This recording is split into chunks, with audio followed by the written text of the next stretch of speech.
आप देख रहे हैं डार्क फाइल्स। तो चलिए पढ़ते हैं आज की इस कहानी की ओर।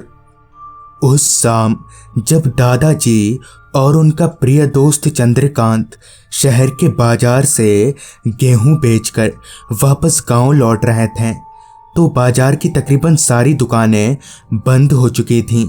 चूंकि बात काफ़ी पुरानी है इसलिए उन दिनों बिजली की सुविधा कुछ खास अच्छी नहीं थी और गांव देहात तक तो बिजली पहुंची ही नहीं थी।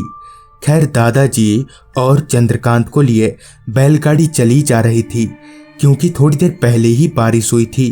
तो ऐसे में कीचड़ भरे गड्ढों से बैलगाड़ी को बचाते हुए आगे बढ़ना भी एक किस्म की चुनौती ही थी। अभी वो दोनों आगे बढ़ ही रहे थे कि चंद्रकांत ने दादाजी से कहा, सुन, जब हम गांव की शमशान वाली पगडंडी पर चलेंगे तो वहां से जल्दी निकल जाना। तू जानता है ना, उस रास्ते पर भूत पिशाच भटकते रहते हैं। चंद्रकांत की इस बात पर दादाजी ने कहा, क्या यार, तू भी कहाँ ये फालतू बात लेकर बैठ गया? कभी देखा है तूने उस रास्ते पर ऐसा कुछ?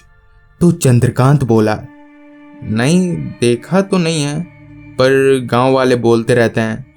इन सारी बातों के बीच वो शहर के रास्तों को पीछे छोड़कर कब गांव के कच्चे रास्तों पर आ गए पता ही नहीं लगा। शहर में तो थोड़ी बहुत चहलकदमी भी हो रही थी मगर गांव का मंजर तो ये था कि दादाजी और चंद्रकांत के अलावा कहीं कोई नजर नहीं आ रहा था। और ऐसे में बगल के जंगलों से आती रात कीड़ों की आवाज़ें माहौल को और भी डरावना बना रही थीं। आसमान में चमकती बिजली से ये अंदाज़ा लगाया जा सकता था कि थोड़ी ही देर में बारिश शुरू हो जाएगी। चलते चलते अब उनकी बैलगाड़ी उसी पगडंडी पर आ गई थी जिसके बारे में चंद्रकांत दादाजी को बता रहा था। वो रास्ता पूरी तरह से कीचड़ में सना हुआ था। जगह जगह पर पानी भरे होने के कारण गड्ढों का अंदाज़ा नहीं लग पा रहा था। दादाजी काफ़ी संभलकर और धीरे धीरे अभी आगे बढ़ ही रहे थे कि अचानक ही उनकी बैलगाड़ी एक जगह पर फंस गई। दादाजी बैलों को हाँके जा रहे थे मगर दोनों बैल मिलकर भी उस गड्ढे से गाड़ी को बाहर नहीं निकाल पा रहे थे। जिस पर दादाजी ने कहा, लगता है हमें भी नीचे उतरना पड़ेगा, भैया गड्ढे में फंस गया है। और ये बोलते हुए दादाजी बैलगाड़ी से नीचे उतरे और खड्डे में से पहिया निकालने लगे। उनकी देखा देखी चंद्रकांत भी नीचे उतरा और पहिया निकालने में दादाजी की मदद करने लगा। थोड़ी देर की मशक्कत के बाद उन दोनों ने मिलकर बैलगाड़ी का पहिया खड्डे से बाहर निकाल दिया। फिर जैसे ही वो उठकर खड़े हुए तो देखा कि बैलगाड़ी के पीछे एक औरत बैठी है। उस औरत को अचानक ही सामने पाकर वो दोनों एकदम से चौंक उठे। तभी दादाजी ने उस औरत से पूछा, क्या बात है, आप यहाँ पर? तो उस औरत ने कहा, वो क्या है कि मुझे आगे तक जाना है, तो क्या आप छोड़ देंगे?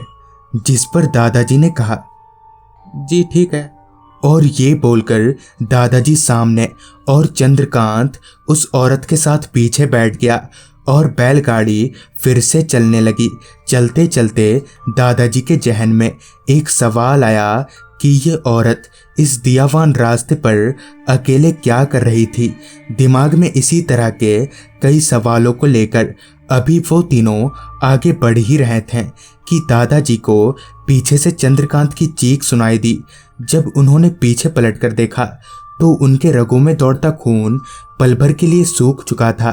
दरअसल पीछे जो औरत बैठी थी उसकी शक्ल अब काफ़ी बदल चुकी थी और उसने चंद्रकांत का एक हाथ अपने बड़े से मुंह में दबाया हुआ था और उसे चबाए जा रही थी। इतना खौफनाक मंजर देखकर दादाजी को कुछ भी समझ नहीं आ रहा था कि क्या करें और क्या नहीं। इससे पहले कि दादाजी कुछ कर पाते उस औरत ने चंद्रकांत का सिर 2 टुकड़ों में कर दिया जिससे वहीं पर उसकी मौत हो गई। जिसके बाद वो औरत भी ना जाने कहीं गायब हो गई। दिल को दहला देने वाला ये नज़ारा देखकर दादाजी खुद को संभाल नहीं पाए और वहीं पर गिरकर बेहोश हो गए। फिर जब दादाजी को होश आया तो वो अपने घर पर थे। गांव के सरपंच से पूछताछ के दौरान उन्होंने पूरी बात खुलकर बताई तो फिर पता चला कि दरअसल कुछ साल पहले वो औरत उसी रास्ते पर तांगा चलाया करती थी, मगर एक दिन कुछ बदमाश लड़के वहीं से उसके तांगे में चढ़े और उसके साथ बदतमीजी करके उसे वहीं के एक पेड़ पर लटका दिया, जिससे उसकी मौत हो गई। और तभी से कहते हैं कि अगर रात के वक्त उस रास्ते पर से कोई गलत आदमी गुजरता है तो उस औरत की आत्मा उसे जिंदा नहीं छोड़ती। तो दोस्तों, ये थी आज की कहानी। अगर आपको ये कहानी अच्छी लगी हो तो चैनल को सब्सक्राइब कर लें। तो मैं आर्यन जल्दी ही मिलूंगा आपसे ऐसी ही एक कहानी के साथ।